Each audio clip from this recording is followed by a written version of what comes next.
पीताम्बरा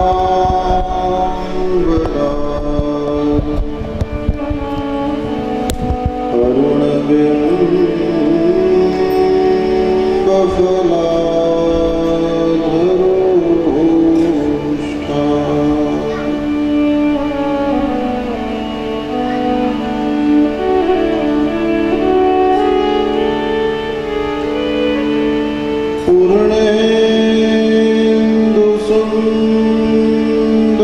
पूर्णेन्दुसुन्दरमुखात्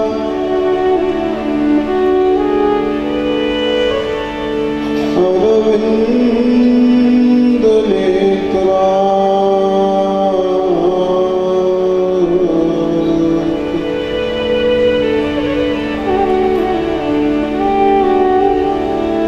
कृष्णात् परम्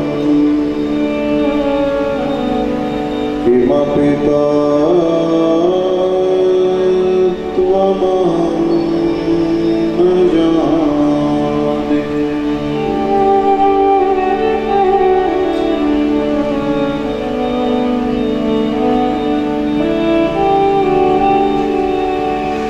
कृष्ण त्वदीयपदपङ्कजपञ्जरान्ते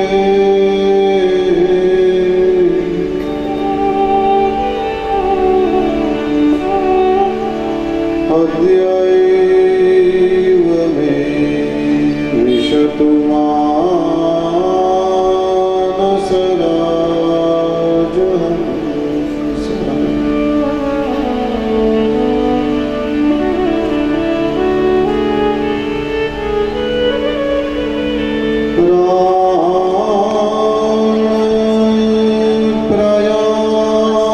प्रयाणसमये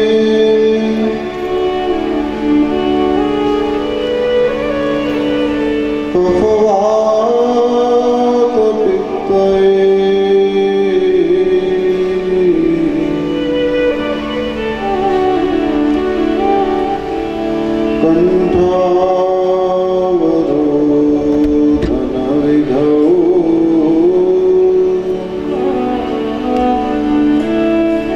स्मरणं कुतस्ते।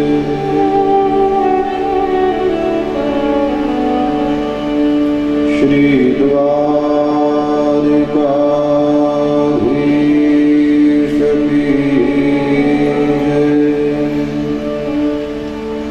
श्री बालकृष्ण लाल की जय। सद्गुरु भगवान की जय।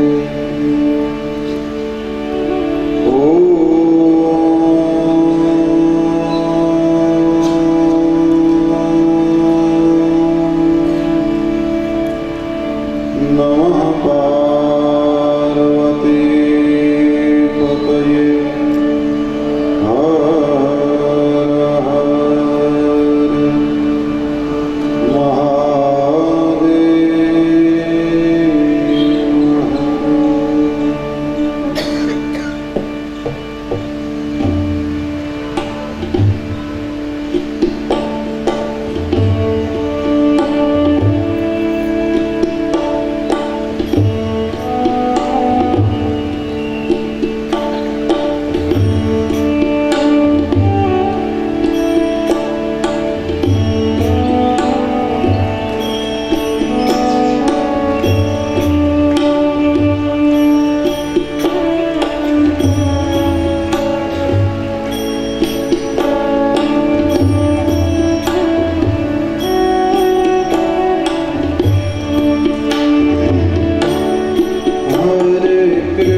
Krishna Hare Krishna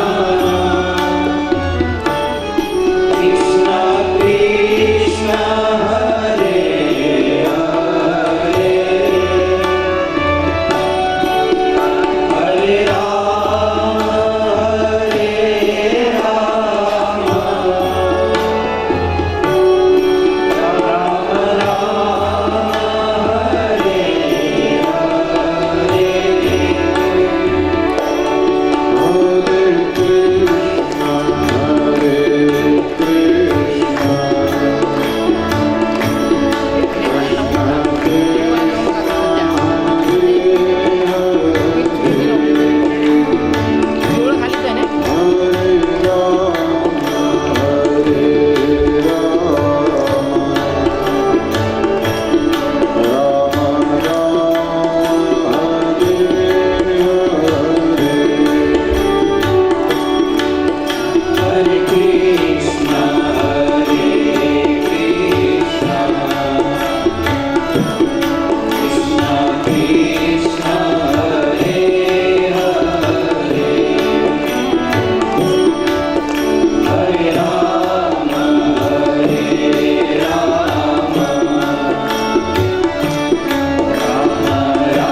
कस्तूरी तिलकं ललाटपटले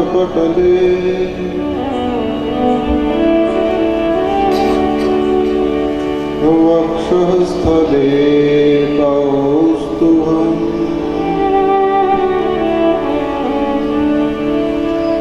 नासाग्रे वरमौक्तिकं करतले वेणुः करे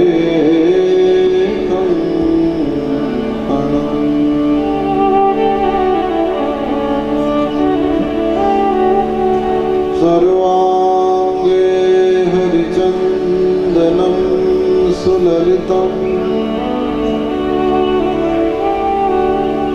कंठे च मुक्तावली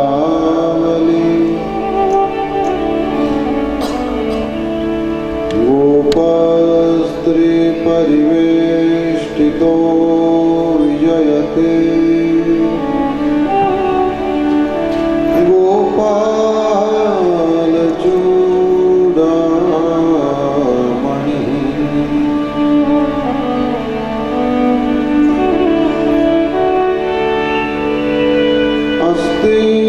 स्वस्तरुणी कराग्र विगलत कल्प प्रसूना प्लुतन वस्तु प्रस्तुत वेणुनाद लहरी निर्वाण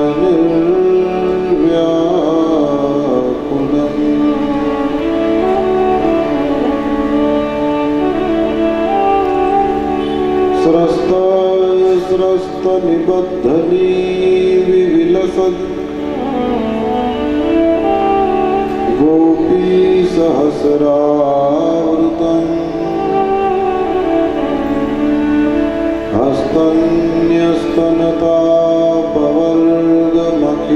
हस्तन्यस्तनतापवर्गमखिलोदारम्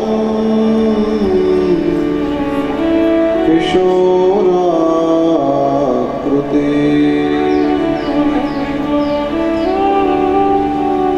कृष्णं नारायणं वन्दे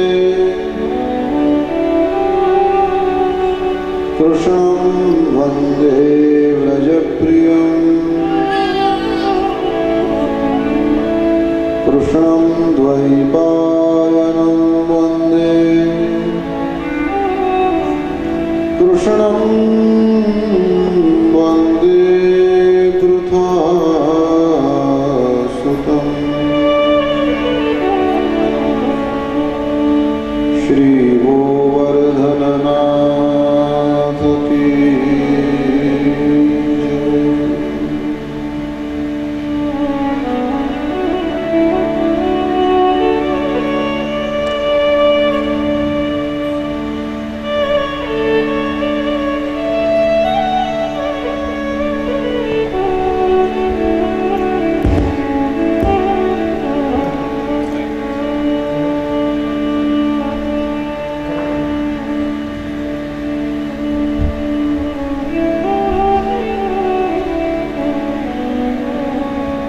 सूत उवाच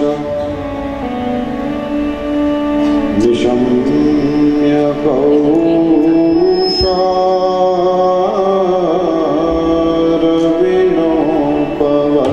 कौशारविनोपवर्णितम्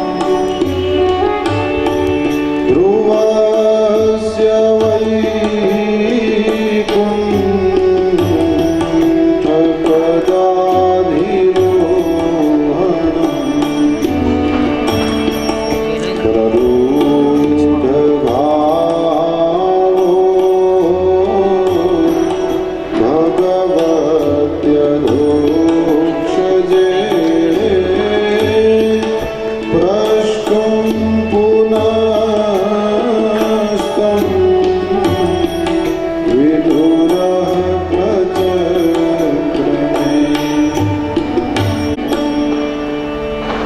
बोलिए श्री शुकदेव जी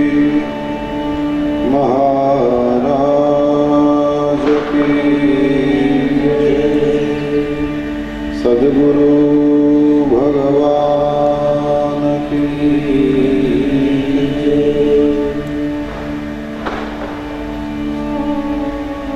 नारायण नारायण नारायण नारायण। आनंद कंद परमात्मा भगवान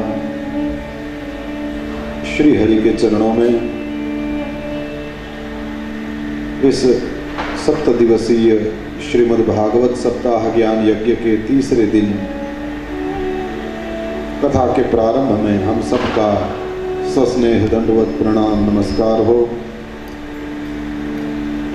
और श्रीमद् भागवत की इस प्रेममयी पोथी के सम्मुख विराजमान होकर के श्रद्धा पूर्वक कथा श्रवण कर रहे आप सभी भगवान श्री हरि के लाडले भाई बहनों को आदर के साथ जय श्री कृष्ण, जय सिया राम, हरि ओम। आइए संसार में भटकते हुए मन को सावधान करें और भगवान की लीलाओं में लगाएं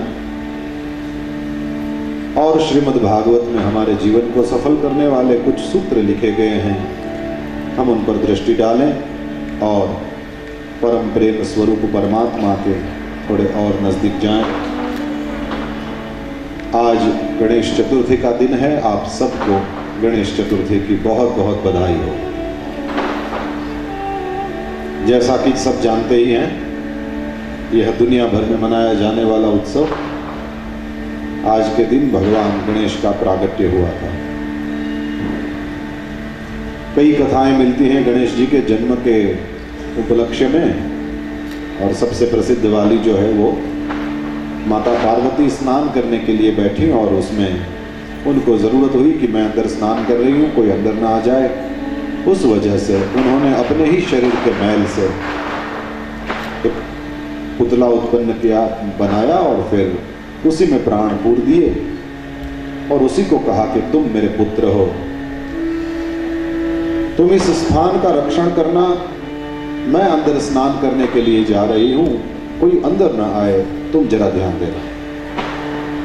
वह जो अपने ही शरीर के मैल से उत्पन्न हुआ पुत्र है, उसको उन्होंने अपने ही स्नानागार के बाहर वहां रक्षक के रूप में रख दिया।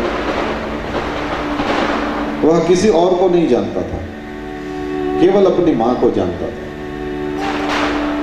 वह बाहर रक्षक के रूप में खड़ा है और वहां भगवान महादेव पधारे। भगवान महादेव तो भवानी के पति हैं, लेकिन क्योंकि वह नहीं जानता था, उसने शिव जी को भी मना कर दिया। अब भगवान महादेव भी तो नहीं जानते थे कि ये कौन है।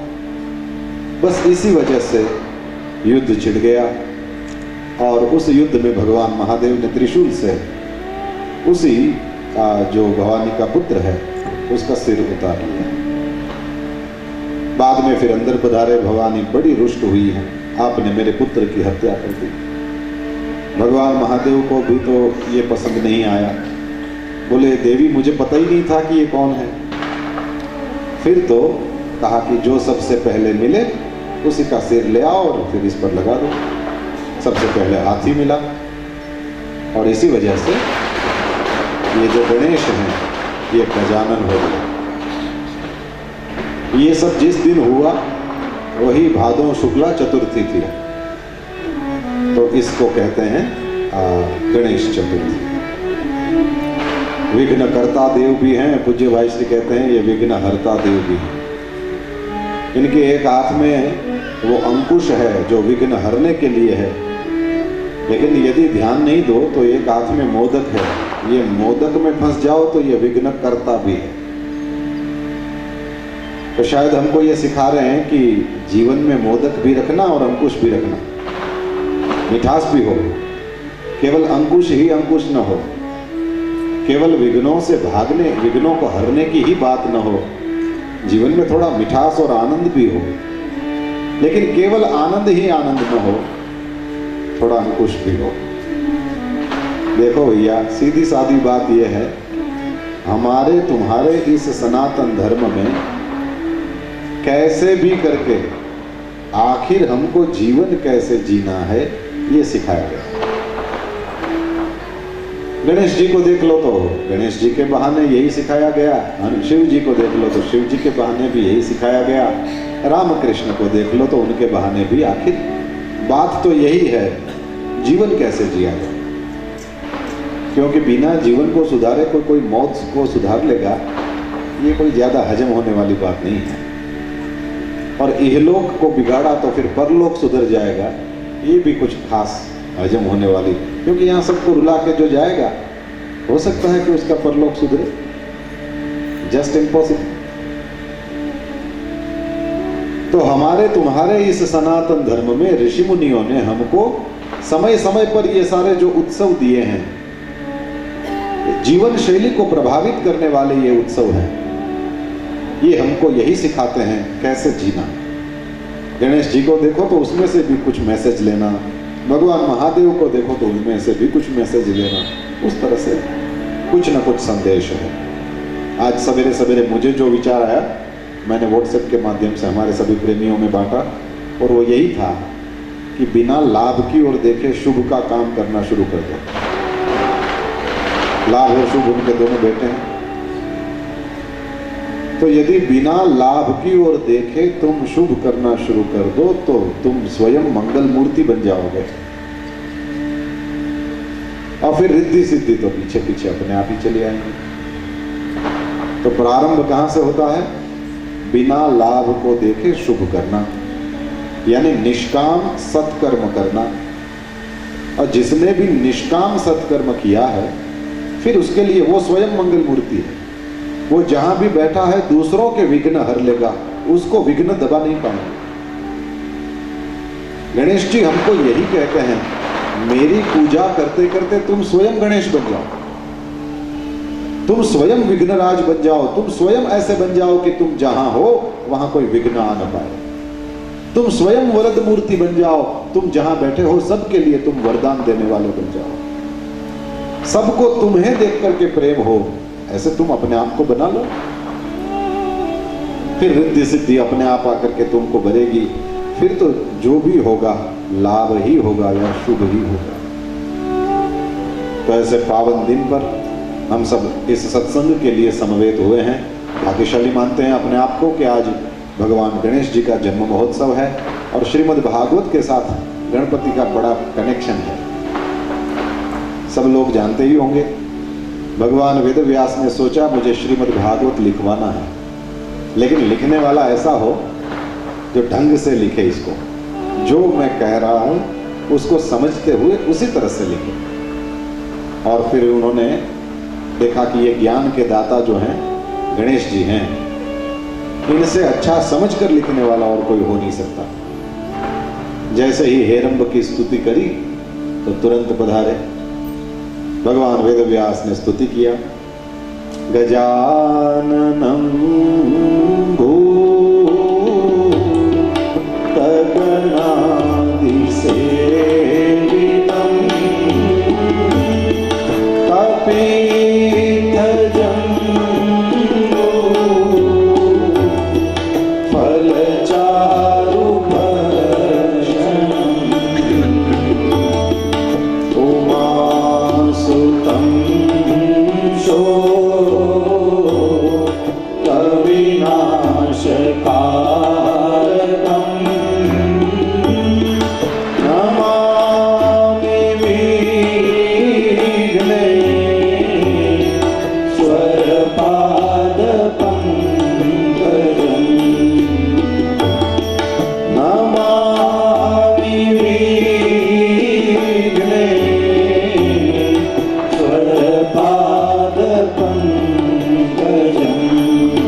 भगवान गणपति प्रकट हो गए। जी कहिए व्यास जी क्यों याद किया? व्यास जी ने कहा महाराज एक ग्रंथ का प्रणयन करना है। गणेश जी ने कहा बहुत जरूर करिए। कहे कि महाराज ऐसा है कि मैं बोलता चलूं और कोई लिखता जाए तो वो आसानी से और जल्दी हो जाएगा। गणपति ने कहा बहुत अच्छा, फिर खोज ले किसी को। बोले मैंने खोज लिया, अच्छा, किसको? आपको? अच्छा, इसलिए याद किया। हाँ, महाराज मैं बोलता चलूंगा, आप लिखते चले। बद्रीनाथ में व्यास गुफा है, गणेश गुफा है। उस स्थान में बैठकर के गणेश जी ने इस श्रीमद् भागवत को लिखा। रचा व्यास जी ने, लेकिन लिखा गणेश जी ने। फिर गणेश जी ने भी एक शर्त रखी। अपने पुराणों में जितनी भी कथाएं आती हैं उसमें कुछ न कुछ विचित्रताएं जरूर होती हैं, उससे रस बनता है। गणेश जी ने शर्त रखी। क्या शर्त रखी? बोले गणेश जी ने कहा कि देखिए मैं लिखना शुरू करूंगा तो रुकूंगा नहीं, लिखते लिखते जब तक पुस्तक का विराम न हो जाए तब तक लिखता चलूंगा। व्यास जी ने कहा बिल्कुल ठीक है। फिर मेरी ओर से भी एक शर्त है। गणेश जी ने कहा बताइए। बोले जो मैं बोलूं वो आप समझ कर ही लिखना। आपको खुद को जो समझ में नहीं आया हो ऐसा ऐसे ही रट्टा नहीं, वो नहीं रट्टा मारते हैं, कुछ नहीं समझते, वैसे मत करना। आप समझते चलें फिर लिखते चलें। तो कहते हैं कि भगवान वेदव्यास ने जन्माद्यस्य यतोन्वयादितरतश्चार्थेषु विघ्नस्वराट् तेने ब्रह्म हृदय आदि कवये मुह्यन्ति यत्सूरयः तेजो वारि मृदां यथा विनिमयो यत्र त्रिसर्गो मृषा धाम्ना स्वेन सदा निरस्तकुहकं सत्यं परं धीमहि धर्मः प्रोज्झितकैतवोऽत्र परमो निर्मत्सराणां सतां वेद्यं वास्तवमत्र वस्तु शिवदं तापत्रयोन्मूलनम् श्रीमद्भागवते महामुनिकृते किं वा परैरीश्वरः सद्यो हृद्यवरुध्यतेऽत्र कृतिभिः शुश्रूषुभिस्तत्क्षणात् निगमकल्पतरोर्गलितं फलं शुकमुखादमृतद्रवसंयुतं पिबत भागवतं रसमालयं मुहुरहो रसिका भुवि भावुकाः नैमिषे निमिषक्षेत्रे ऋषयः शौनकादयः सत्रं स्वर्गाय लोकाय सहस्रसममासते त एकदा तु मुनयः प्रातर्हुतहुताग्नयः सत्कृतं सूतमासीनं पप्रच्छुरिदमादरात् त्वया खलु पुराणम्। भगवान वेदव्यास ने बोलना प्रारंभ किया। एक के बाद एक के बाद एक के बाद एक श्लोक बोलने लगे और श्री गणेश जी लिखने लगे। कहते हैं कि भगवान वेदव्यास जी को जब संध्या करना हो, स्नान करना हो और कुछ करना हो तो उस समय व्यास जी जो हैं उनको भोजन करना हो तो समय तो चाहिए। अब गणेश जी ने कहा कि बिल्कुल कंटिन्यूअस लिखूंगा। किसी ने सवाल किया कि गणपति को भी तो भोजन करना होगा। बोले ना उसमें चिंता नहीं थी। क्यों? बोले लिखने का काम तो हाथ कर रहे थे, उनको खाना हो तो ऐसे ही अपनी सूंड को लंबाए और मोदक उठाए और फिर अपना खाना चालू है, लिखना भी चालू। गणेश जी के लिए कोई प्रॉब्लम नहीं थी, लेकिन व्यास जी को थोड़ा मुश्किल हो रही थी। फिर भगवान वेदव्यास ने और एक जुक्ति किया। क्या जुक्ति किया? बोले व्यास जी बोलते बोलते कुछ 50-100 श्लोक हो जाएं तो एक ऐसी कुछ बात कर दे जिसको समझना मुश्किल हो जाए गणेश जी के लिए, और वे कुछ सोचें। जब तक वे कुछ सोचें तब तक तो व्यास जी अपना स्नान संध्या करके वापस आ जाए। स्नान करते करते भी तो बात हो सकती है। तो व्यास जी फिर गणेश जी के कहा हाँ हाँ मैं समझ गया क्या कह रहे हैं आप, मैंने लिख लिया, अब आगे बताओ।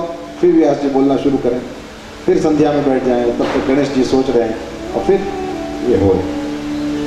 तो ये तो केवल आनंद के लिए है ना। गणेश जी ज्ञान के देवता हैं। गणेश जी भी समझते हैं कि व्यास जी का संध्या का नियम हो गया है। तो यदि समझ भी रहे होंगे तब भी वे देवता हैं, तो कृपा करके व्यास जी को कहते होंगे कि ये मेरे समझ में नहीं आया। व्यास जी प्रसन्न हो जाए और तुरंत स्नान के लिए दौड़ पड़े कि हाँ अभी आप समझ में जब तक आए तब तक मैं स्नान करके आता हूँ। गणेश जी भी कहें कि मुझे भी पता है आपके स्नान का समय है, आपकी संध्या का समय है। कृपालु हैं, वरद हैं, वर देने वाले हैं, मंगल मूर्ति हैं गणेश जी। आपने प्रेम से बैठ करके इस श्रीमद् भागवत को लिखा है। इसलिए श्रीमद् भागवत का दर्शन करें तो गणेश जी को भी जरूर याद करें। बिना गणपति के कुछ नहीं होता है ना। प्रारंभ हो किसी भी प्रकार का, चाहे आपका किसी भी प्रकार का पितृ कर्म है, देव कर्म है, कुछ भी सत्कर्म करने जा रहे हो, उसमें सबसे पहले गणपति की पूजा। सबसे पहले पूज्य क्यों हो गए?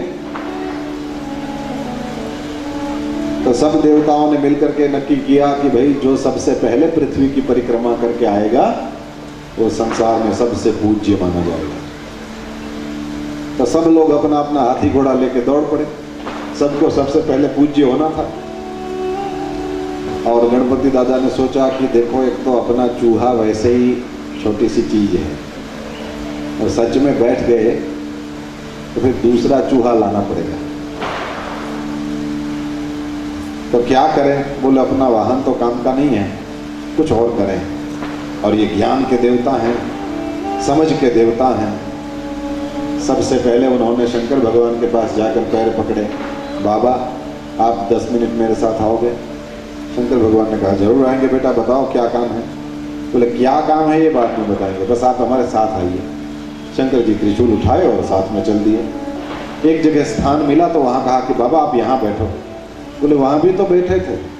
नहीं, आप यहाँ बिराजो, यहाँ थोड़ा आपके बाजू में थोड़ा स्थान खाली रखो, भगवान महादेव बिराजे। अब बोले अब यहाँ बैठे रहिएगा, मैं अभी आता हूँ। शिव जी ने कहा तेरे को भी और कुछ काम नहीं लगता। गणपति दौड़ते हुए गए भवानी के पास। मैया ने कहा हाँ बेटा, आप 10 मिनट दोगी मेरे को? तो जरूर देंगे। तो मैया उनके साथ चली और फिर धीरे से पूछती है कि गणेश तुमको सर्व पूज्य नहीं होना? बोले होना है ना मां। तो तुमको पता नहीं है कि सब लोग तो कब के निकल गए, पृथ्वी की परिक्रमा करके वापस आना है सबको। और तुम अभी मुझे यहाँ पता नहीं कहाँ ले जा रहे हो, और फिर तुम तो पता नहीं कब निकलोगे, कब आओगे, तब तक तो दूसरे लोग आ जाएंगे वापस, और तुम सर्व पूज्य नहीं बन पाओगे। गणपति ने कहा कि मैया वो आप छोड़ो ना, उस चक्कर में आप कहाँ पड़ी, आप मेरे साथ चलो बस। मैया चली उनके साथ और भगवान महादेव को देख करके बोली कि आप यहाँ क्या कर रहे हैं? बोले इसने बैठा है, गणेश जी ने बैठा है। तो गणेश जी ने कहा कि माँ आपको भी वहीं बैठना है। माँ तो चुपचाप बैठ गई। अब बताओ क्या करना है? बोले बस इसी तरह से आप एक दूसरे के पास में बैठे रहो। कुछ काम और भी है कि नहीं है? बोले है, लेकिन 10 मिनट बाद आप दोनों फ्री हो। 10 मिनट में क्या करोगे? और गणपति भगवान ने तो शुरू किया, पदे पदे या परिपूजकेभ्यः शताश्वमेधादि फलं ददाति।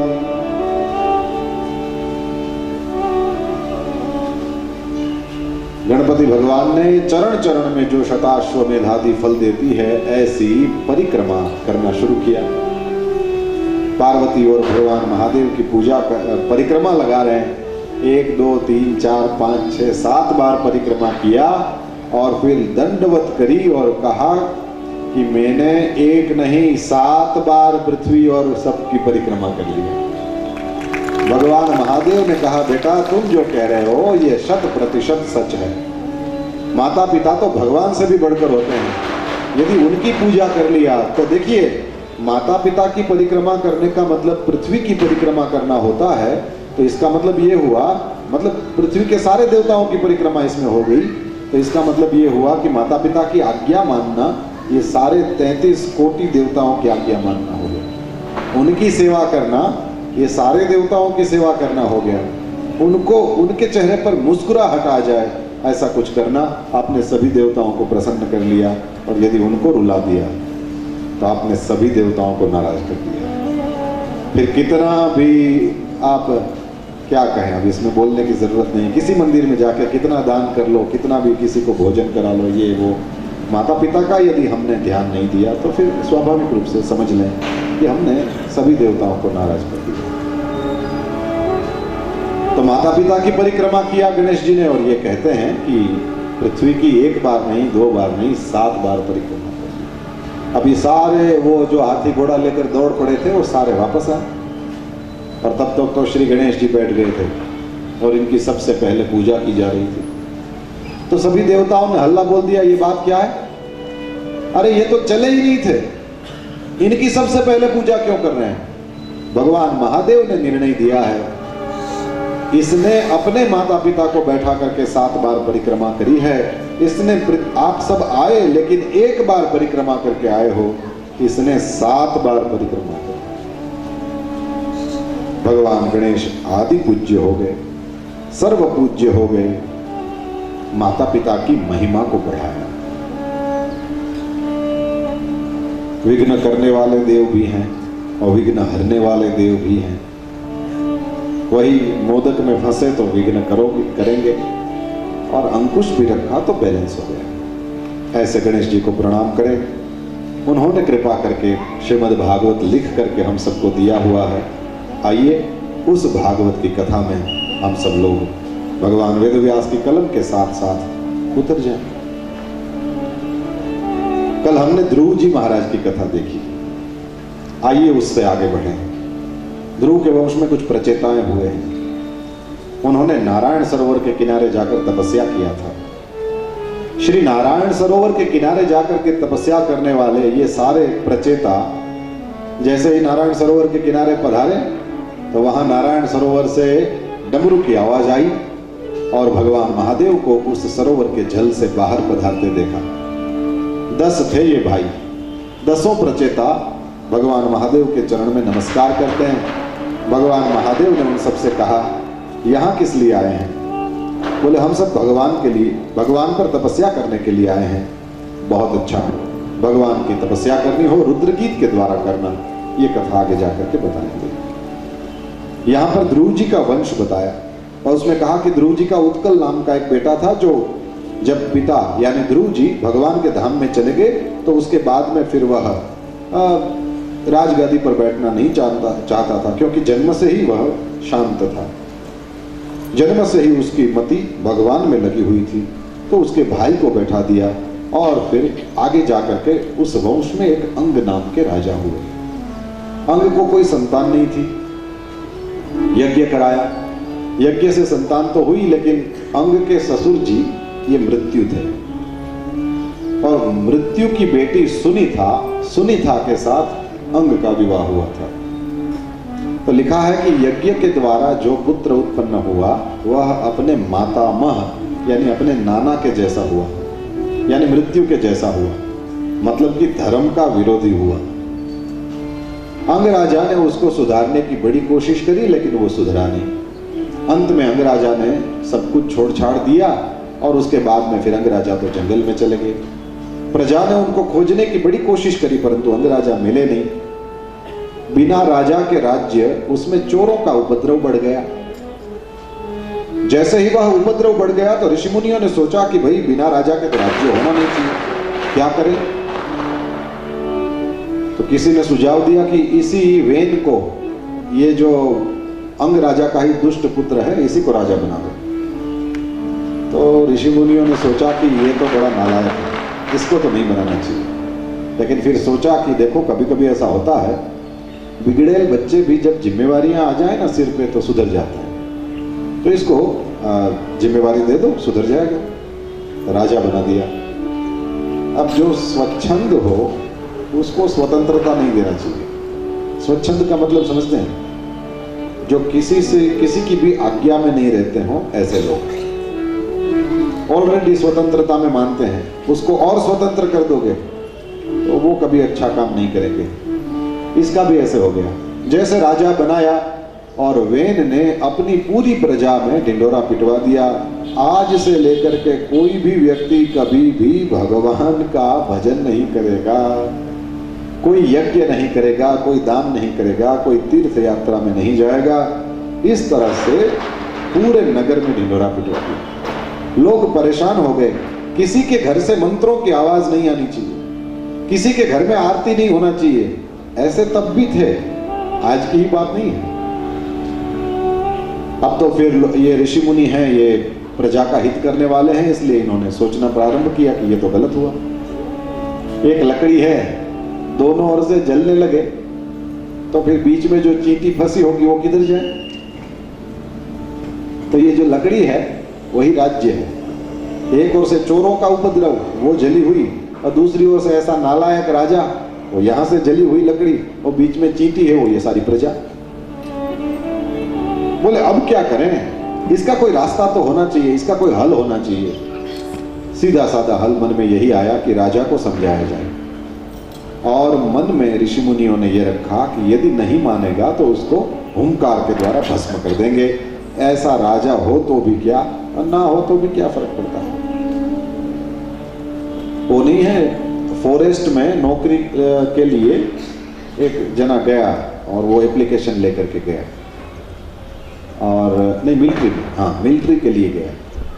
तो मिलिट्री में जाना था उसको, तो फिर वो सब अस्त्र शस्त्र पड़े थे, सब बंदूकें और सारी सब टाइप की गन्स सब पड़ी थी। तो एक को उठाया और ट्रिगर रखा सामने की ओर, और जिधर से फूटती है वो अपनी ओर ऐसे उठा के बोलता है, इसमें से किधर से फोड़ना होता है सर, ऐसे बोला। तो उसका जो मेजर था उसने कहा कि किसी भी तरह रखो, देश सेवा ही होगी। उधर रखेगा, उधर फोड़ेगा तो कुछ दुश्मनों को हटा देगा, तो ये भी देश की सेवा ही है। और इधर भी फूट गया तो एक आध मूर्ख कम हुआ तो इसमें क्या फर्क पड़ेगा, देश की सेवा ही। सो बेटा कोई तुम्हारे लिए कोई चिंता की बात नहीं है, उधर रहे इधर रहे, देश सेवा ही होगी। तो यही तो है, और क्या है।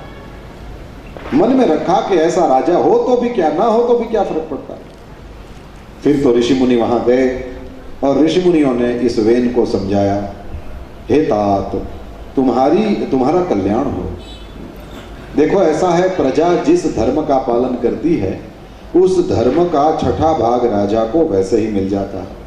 इसलिए आप ऐसा करें कि उस धर्म को आपके राज्य में नष्ट न होने दें। राजा का तो फर्ज बनता है, जो प्रजा भगवान का नाम लेना चाहती है, अच्छे मार्ग पर चलना चाहती है, जो यज्ञ करना चाहती है, उस प्रजा को वह अपनी ओर से अनुकूलता कर दे, सारे संसाधन जुटा करके दे, और इस तरह से हो। लेकिन फिर वेन तो वेन था। कहता है जिस तरह एक जिसका विवाह हो गया है, ऐसी स्त्री अपने पति को छोड़कर किसी दूसरे के पास जाकर के अपना दामन फैलाए, तुम लोग इस तरह से देवताओं की पूजा करते हो। ऋषि मुनि ने कहा कि ये तो व्यभिचार की बात कर रहे हैं, देवताओं की पूजा करने में व्यभिचार कैसे हो गया। तो देखिए कुतर्क देता है, कहता है जब तुमने मेरा राज्याभिषेक किया तो सारे देवताओं के नाम ले लेकर मुझ पर अभिषेक किया था। बोले हाँ। तो तुम्हारे ही शास्त्रों में लिखा है कि राजा सर्वदेवमय होता है। बोले हाँ। तो जब सारे देवता मुझ में हैं तो स्वाहा स्वाहा करना है तो मेरे नाम से करो, पूजा करनी है तो मेरी करो, मूर्तियां बिठानी है मंदिरों में तो मेरी बिठाओ। जब सारे देवता मुझ में हैं तो फिर तुम किसी दूसरे को क्यों बचते हो। ऋषि मुनियों ने कहा अब इसकी बुद्धि बिगड़ गई है ना, कभी कभी बुद्धि बिगड़ जाती है। अब इसकी बुद्धि बिगड़ गई।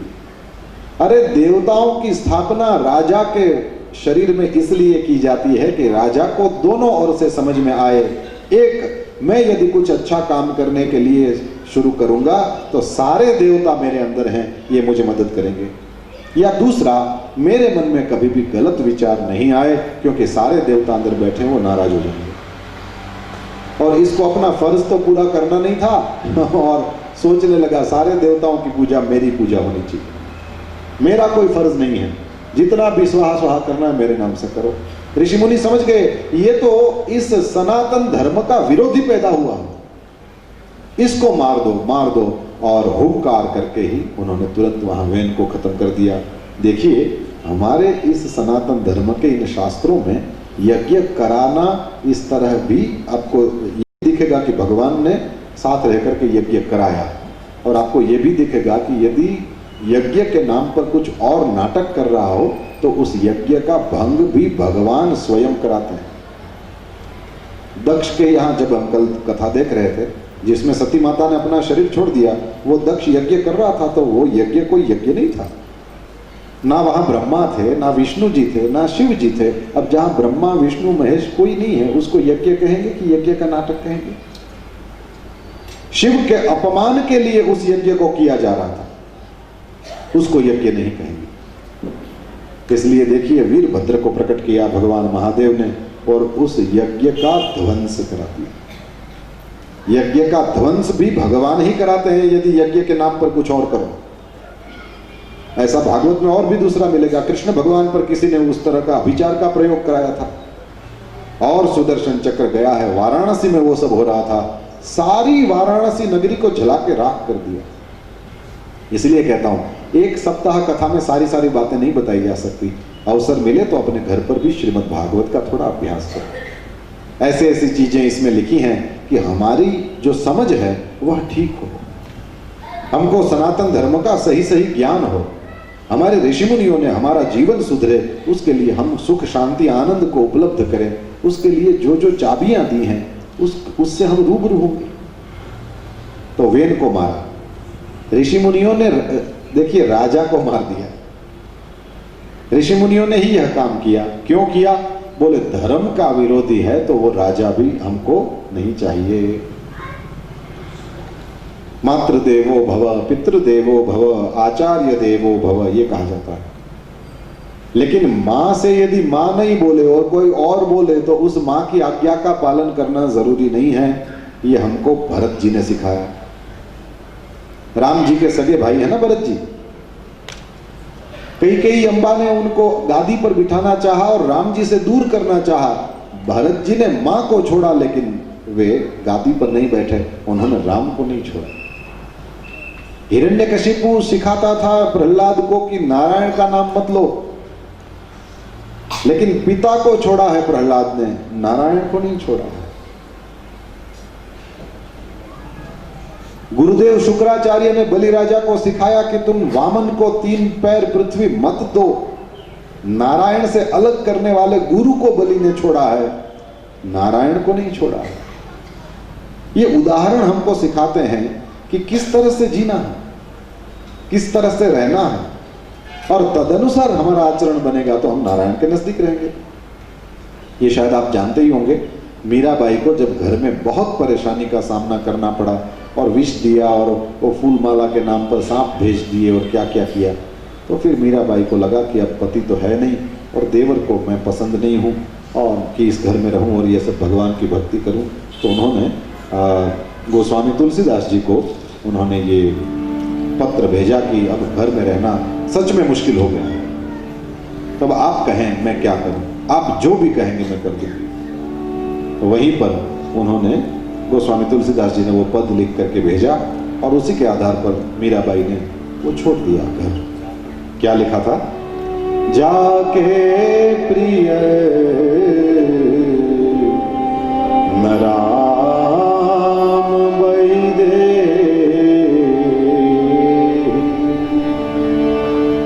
जाके प्रिय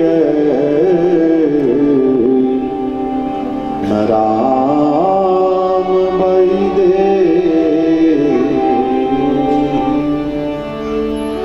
तजिए ताहि कोटि बैरि सम, यद्यपि परम स्नेही, जाके प्रिय न राम वैदे,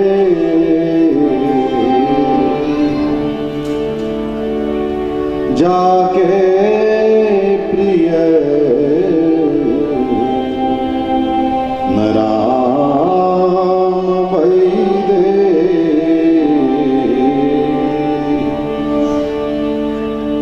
जिनको राम वैदे ही प्रिय नहीं है, तजिए ताहि।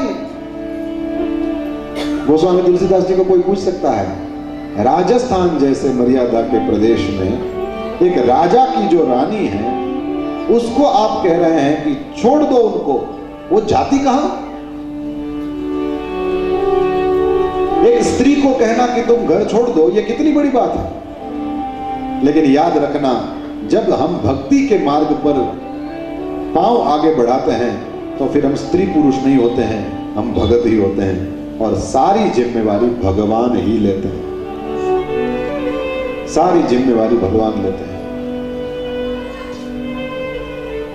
तजिए ताही। गोस्वामी तुलसीदास जी ने बड़े स्पष्ट शब्दों में आज्ञा दिया है, जिनको राम वैदेही प्रिय नहीं है उसको छोड़ो। तजिए ताही कोटि बैरी सम। वो केवल आपका बैरी नहीं है, वो कोटि बैरी है, आपका करोड़ गुना दुश्मन है। यद्यपि परम सने जाके प्रिय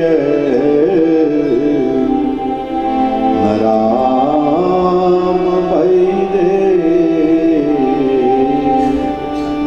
यद्यपि परम स्नेही, जिसको भगवान प्रिय नहीं है, वो संसार का स्नेही माना जाता हो तो भी उसको छोड़ो, क्योंकि जो भगवान से दूर करे वो आपका स्नेही नहीं हो सकता।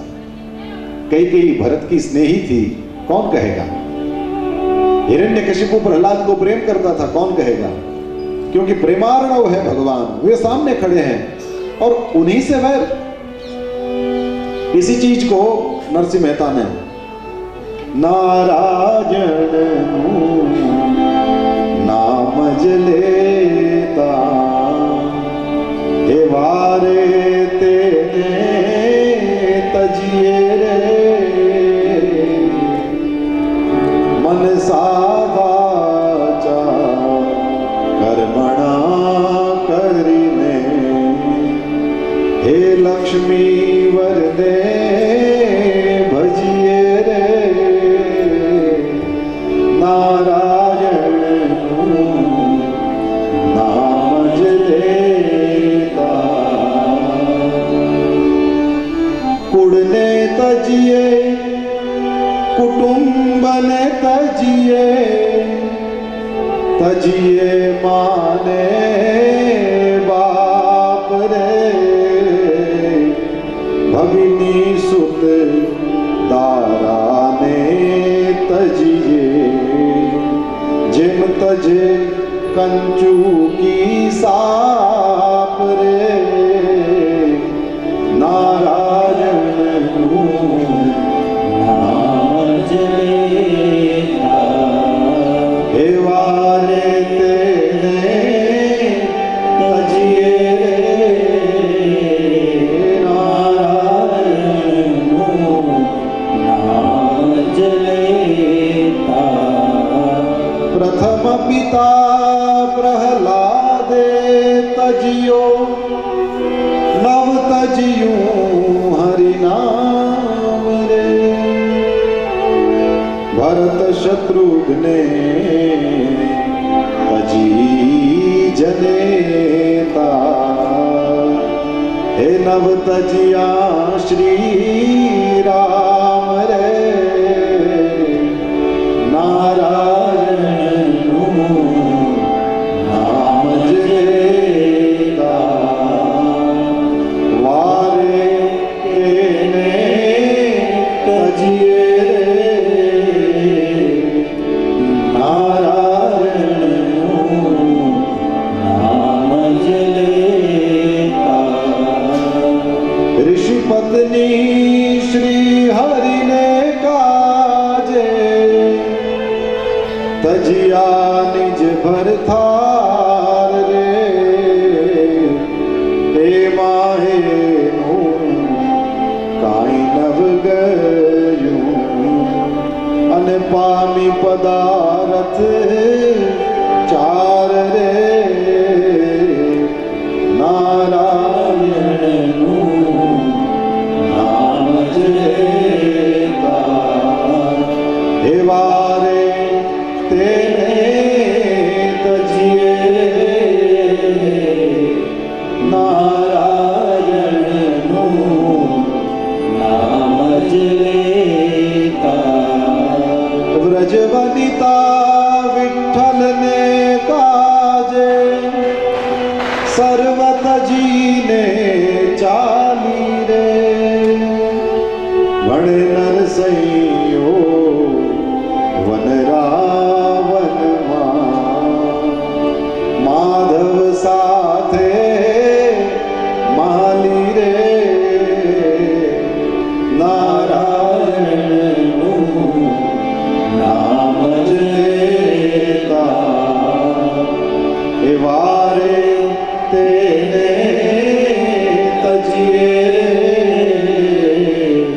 मनसा वाचा कर्मणा करिणे हे लक्ष्मी वरदे भजिए रे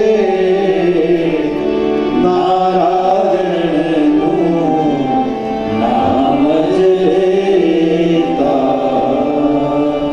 नारायण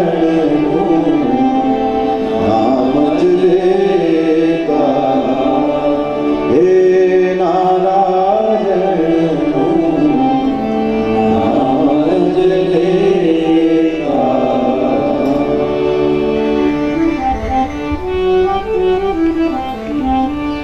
परमात्मा से जो दूर कराता है, यद्यपि परम स्नेही गोसाई तुलसीदास जी महाराज कहते हैं तजिए ताहि, छोड़ दो उसको। संसार के सारे संबंध स्वार्थ पर ही टिके होते हैं, जब भी मानो। जब तक तुमसे कुछ निकलता है तब तक तुम प्यारे हो। जिस दिन तुम ये कहोगे कि जय श्री कृष्ण, तो उस दिन लोग भी कह देंगे जय श्री कृष्ण। नहीं ऐसा होता है? आपने देखा होगा ना घरों में,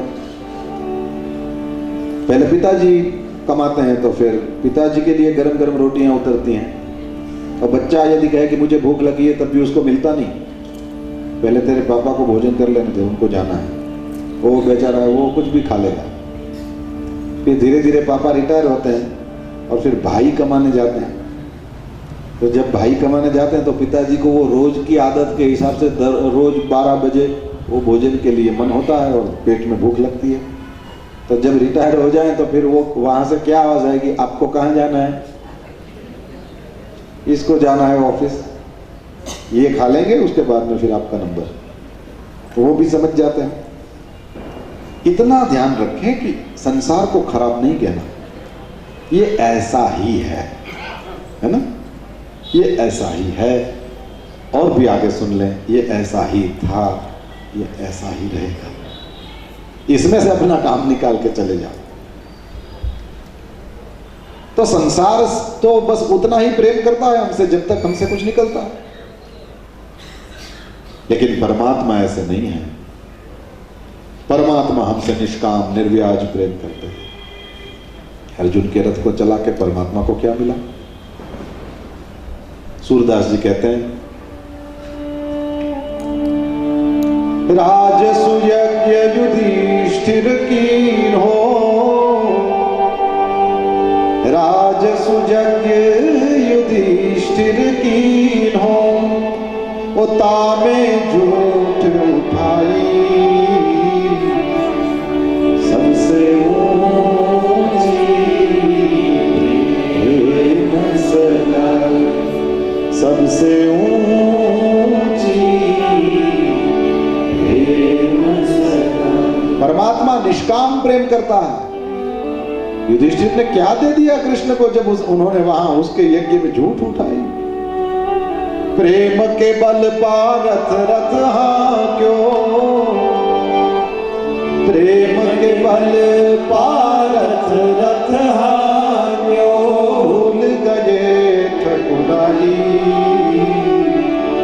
सबसे ऊंची प्रेम सगाई। और याद रखिएगा, न केवल वे उनके रथ के घोड़ों को हाँकते थे, अर्जुन सो जाता था, घोड़ों को लगे हुए बाण कृष्ण निकालते थे, उन घावों में मलम कृष्ण भरते थे। इनके जैसा इन्वॉल्व भी कोई नहीं, इनके जैसा अनुरागी भी कोई नहीं।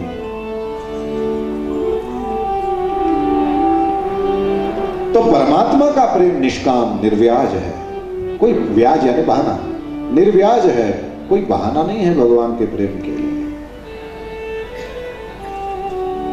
परमात्मा ऐसे परमात्मा से कोई दूर करे तो उसको तजिएता है। गोस्वामी तुलसीदास जी कहते हैं, जिनको भी सीताराम प्रिय नहीं है, पसंद नहीं है, उनको छोड़ो। तो फिर चाहे राजा का संबंध हो, छोड़ो उसको। ऋषि मुनियों ने उस वेन को जला के भस्म कर दिया। अब मुश्किल हुई फिर से, क्या बोले राजा तो फिर से राज्य तो बिना राजा के हो गया ना फिर से, अब क्या करें? तो फिर सुनीता जो उस वेन की माँ थी, उसने उस वेन के मुर्दे को रखा था तेल की नाव भर के उसमें रखा था। ऋषि मुनि फिर आए, ऋषि मुनियों ने उसके शरीर का मंथन किया। एक बौना सा एक पुरुष निकला, उसको ऋषि मुनियों ने कहा बैठ जा। संस्कृत में किसी को कहना हो बैठ जा तो उसको कहते हैं निषीद, यानी बैठ जाओ। इसी से एक शब्द आपको समझ में आया होगा, उपनिषद। यही है, उप माने नजदीक। ये गुरुओं के नजदीक बैठकर शिष्यों ने जो विद्या अर्जित किया वही है उपनिषद। हर चीज का मतलब है। संस्कृत के किसी भी शब्द को खोल सकते हो, संस्कृत के किसी भी शब्द का मतलब समझ सकते हो। यही पढ़ना, यही पढ़े हम। निषिद्ध, बैठ जा। और उसके बाद तो फिर उस वेन की दाईं वाली भुजा का मंथन किया, उसमें से भगवान का अवतार प्रकट हुआ। बोलिए पृथु नारायण भगवान की। साथ में अर्ची महारानी भी पधारी, ये लक्ष्मी जी का अवतार थी।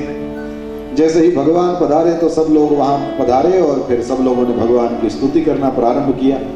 सब सूतमागध बंदी जनों को स्तुति करते हुए देख करके पृथु भगवान ने कहा, बस यही प्रॉब्लम है तुम्हारी। क्या? बोले बस जैसे ही चुनाव जीते नहीं कि तुम लोग सम्मान करना शुरू कर देते हो और फिर सम्मान कर लोगे तो फिर सो जाते हैं हम लोग। सम्मान तो 5 साल बाद होना चाहिए कि कुछ काम किया है। सीधा सीधा सम्मान कर दो फिर सो ही जाएंगे ना, और क्या होगा। इतने साल से तो वैसे ही भोगते हुए आ रहे हैं, अभी भी समझ जाए तो अच्छा है। पृथु भगवान ने कहा कि अरे मैं तुम्हारा सेवक हूं, तुम मुझे बताओ काम क्या है। प्रजा ने कहा पृथ्वी अन्न नहीं देती, और पृथु भगवान तो राजा हैं, प्रजा के पिता हैं। अपने धनुष पर बाण चढ़ा करके पृथ्वी के पीछे दौड़े। पृथ्वी के पीछे कैसे दौड़ते हैं? जिधर जाओ पृथ्वी है, इसके पीछे दौड़ना क्या होता है? बोले पृथ्वी भगवान को देख करके पृथ्वी गाय का रूप लेकर के भागने लगी और पृथ्वी भगवान उसके पीछे। मैं राजा हूं। पृथ्वी चारों ओर भाग करके गई, लेकिन पृथ्वी को कहीं ठहरने को ठौर नहीं मिला। अंत में पृथु की ही शरण में आई। मैं अबला हूं, स्त्रियों पर तो वैसे ही कोई हाथ नहीं उठाता, आप कैसे धनुष चढ़ाए? और दूसरा, यदि आप मेरे को मार देंगे, काट देंगे, टुकड़े टुकड़े कर देंगे तो ये प्रजा जो मेरे ऊपर खड़ी है वो कहां जाएगी? पृथु भगवान ने कहा कि देखो, जिसने अपराध किया हो उसको मारने में उसकी जाति नहीं देखी जाती कि ये स्त्री है कि पुरुष है।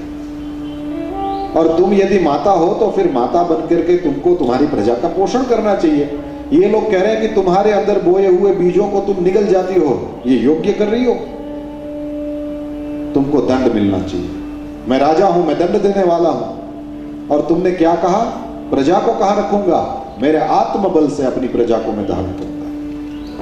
पृथ्वी सच में घबरा गई, चरण में सिर रख दिया, कहा कि महाराज आपसे बढ़िया शरण कोई हो नहीं सकती, पर आप इतना समझ लें, यज्ञार्थे ग्रसम औषधि ही, ये सारी औषधियों का उनको मैं ग्रस गई हूं ना, उनको मैं निगल गई हूं ना, वो यज्ञ के लिए। ये सब लोग बिना जोते बोए मुझसे सब पाने की आशा रखते हैं, और मैं गाय हूं, मुझे दूहे तब तक तो ठीक है, लेकिन मेरा शोषण करने लगे। ये अपने धनबाद में कोल की खदानें हैं, कोयले की खदानें हैं। एक बार गुरुदेव भगवान की वहां कथा थी और हम सब लोग गए थे, तो बगुले की पंख जैसे सफेद कपड़े पहन के कोयले की खदान देखने गए थे। और फिर बाहर निकले तो सारे कपड़े जय श्री कृष्ण हो गए थे, वो नहीं थे। उतनी सफेदी शायद उस कोयले की खदान में पहली बार उतरी होगी। तो वहां लोगों ने एक बहुत अच्छी चीज बताया। वो जो सामान्य मजदूर थे उनसे एक अच्छी चीज जानने को मिला। इतना 1500-1700 फीट नीचे क्या जानने को मिला? पूछा गया कि कैसे पता चलता है कि इतना कोयला है, अब इससे आगे नहीं है। बोले महाराज, पृथ्वी भी हमको कुछ कुछ निशानियां देती है कि अब मत खोदो, मरोगे। क्योंकि कहीं ना कहीं पानी के स्रोत भी होते हैं। कोयला मूवी ही आई थी। पृथ्वी अपने आप ही कुछ कुछ संकेत देती है कि अब इससे आगे मत जाओ। ये पृथ्वी संकेत देती है। इस चीज को मुझे भागवत की इस कथा को समझाने में बड़ी मदद मिलती है। पृथ्वी स्वयं कुछ निशानियां देती है। इसको जड़ कैसे कहें?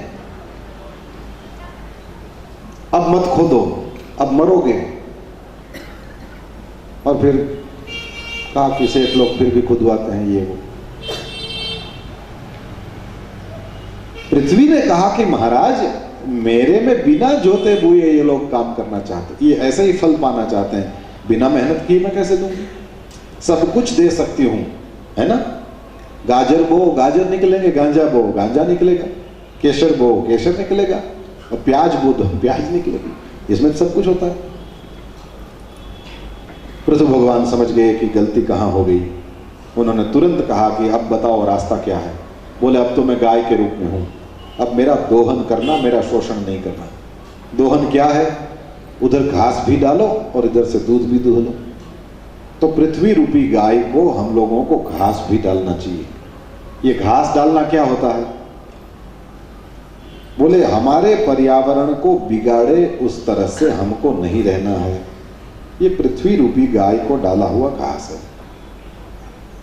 जितना हो सके हम नेचर के नजदीक जाएं। जैसे एसी चलाते हैं तो हमको ऐसे लगता है कि हाँ रूम में एकदम ठंडक हो गई, है ना? सच में हुई क्या? ना, तुम्हारे रूम की गर्मी को खींच करके इसने बाहर भेज दिया। उधर भी गर्मी है, और अब क्योंकि एक मशीन चल रहा है तो कुछ ना कुछ मात्रा में तो गर्मी बढ़ी ना। ये अनुभव जिसको लेना है वो गल्फ में, दुबई वगैरह शहरों में जाओ और फिर देखो कि बाहर की दशा क्या है। और जितने ज्यादा एसी चले, मशीन चले तो हीट होगी जनरेट। तो तुम्हारी अंदर वाली हीट को तो इसने बाहर किया, लेकिन अपनी और हीट इसमें जोड़ दिया। तो तुम्हारे कमरे में ठंडक है, लेकिन वैसे देखो तो तुमने इस पृथ्वी पर हीट को थोड़ा बढ़ावा ही दिया है, चाहे छोटे यूनिट में, लेकिन तुम बढ़ाने में सहयोग कर रहे हो, कम करने में नहीं कर रहे हो। और एक भी पेड़ बो दिया, सारी सोसाइटी की सेवा कर रहे हो। और याद रखना, एक छोटा सा अपना दुर्वा जो गणपति को चढ़ता है ना, वो दुर्वा भी सृष्टि का कल्याण करता है। हाँ जी, एक भी हरा पत्ता ऐसा नहीं है जो सृष्टि का कल्याण नहीं करता। आपके घर में गमले में रही हुई तुलसी भी सृष्टि का कल्याण करती है, और आपके बगीचों में ये नारियली के या ये वो कोई भी पेड़ लगाए हों, ये भी सृष्टि की सेवा है। ये भी बैलेंस करने में मदद करते हैं। आज ही सवेरे किसी के घर बैठा था तो ऐसे ही बात चली कि ये साइंस की आंख से धर्म को देखना। मुझे तो बड़ी प्रसन्नता हुई, क्योंकि इसका सीधा मतलब है वाया दिमाग धर्म को दिल में उतारना। और वाया दिमाग उतरा हुआ धर्म ये ज्यादा मजबूती से उतरेगा। करना चाहिए। तो पृथ्वी रूपी इस गाय को घास भी डालें और फिर थोड़ा दूहें भी, लेकिन शोषण ना करें। दोहन एक चीज है, शोषण एक चीज है। पानी के लिए 2-2 हजार फीट तक के वो बोरवेल बना देते हैं। तो बताइए ये शोषण हुआ कि दोहन हुआ? तो गाय को दोहना है, उसका शोषण नहीं करना। पृथ्वी रूपी गाय ने कहा कि मैं तो गाय हूं, और जो भी बछड़ा बनेगा मेरा दूध उसको मिलेगा।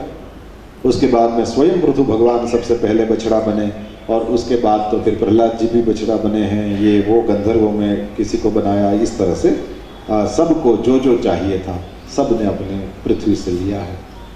पृथु भगवान ने पृथ्वी को अपना पुत्री बनाया है, इसलिए पृथ्वी, ये पृथु की पुत्री का ही नाम पृथ्वी है। पृथु भगवान ने क्या किया? बोले बड़े बड़े पहाड़ थे, उनको काट काट करके वो जो बड़ी बड़ी खाइयां थी उसमें डाल दिया और पृथ्वी को समतल किया। तो क्या होता था? बोले इंद्र महाराज जो जल बरसाते थे वह जल सुरक्षित रूप से रखा जाने लगा। यहाँ बेलगाम आते हैं तो जैसे ही वो फ्लाइट से उतरते हैं तो बड़ा सा डैम और बड़ा सा तालाब दिखता है। तो उसमें एक जगह ये बांध दिया तो सारा पानी वहाँ स्टोर हो गया। इस तरह से ये पृथ्वी पर सारी व्यवस्थाएं करी गई।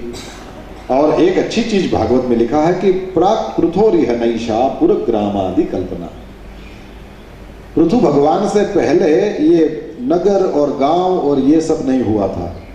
पृथु भगवान ने दुनिया में सबसे पहले गांवों को बसाना शुरू किया, शहरों को बसाना शुरू किया, और फिर शहर बसे, गांव बसे, तो फिर जो जो भी नेसेसिटीज थी वो धीरे धीरे होने शुरू हो गई। फिर तो पृथु भगवान ने 100 अश्वमेध यज्ञ किए हैं। पृथु भगवान का पुत्र विजिताश्व है, उसका पराक्रम बताया गया है। और पृथु भगवान ने फिर 99 यज्ञ किए, फिर भगवान का प्राकट्य हुआ। पृथु भगवान ने भगवान की स्तुति किया है और ऐसी गजब की बात है यहाँ पर भागवत में। पृथु भगवान ने कहा कि मांग लो जो चाहिए, तो वहाँ पर ये खोजने वाले सब खोज लो। चतुर्थ स्कंद के 20वें अध्याय में ये 24वां श्लोक है। 4, 20, 24। कुछ लोग भागवत लेकर के बैठते हैं तो उनको ये लाभ मिले। वहां लिखा है, न कामये नाथ तदप्यहं क्वचिन्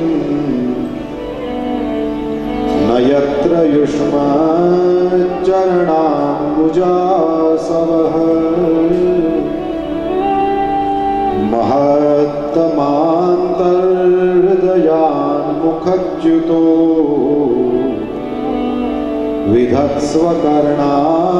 विधत्स्वकर्णायुतमेष मे वरः। चौथे स्कंद के 20वें अध्याय में 24वां। इसमें कंट्रोल F वाला भी है, लेकिन आपको सीखना बाकी है। हर PDF में खोजने वाला भी एक बटन होता है, इसमें भी है, बस आपको खोजना बाकी, सीखना बाकी है। आम करता करता कथा पूरी थी जाए, आवड़ से नहीं।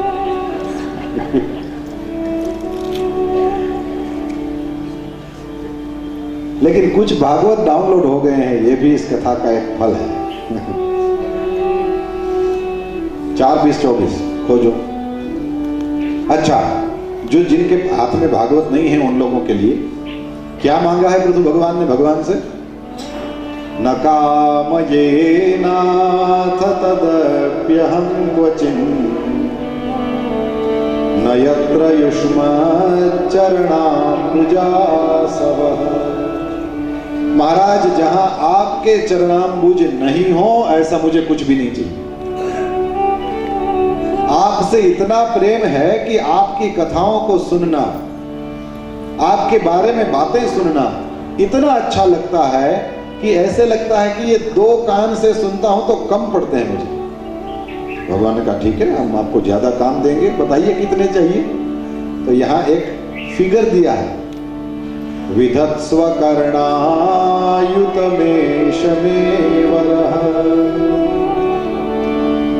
अयुत कहते हैं 10,000 को, संस्कृत में ये आंकड़े हैं। महाराज मुझे 10,000 कान दे दो।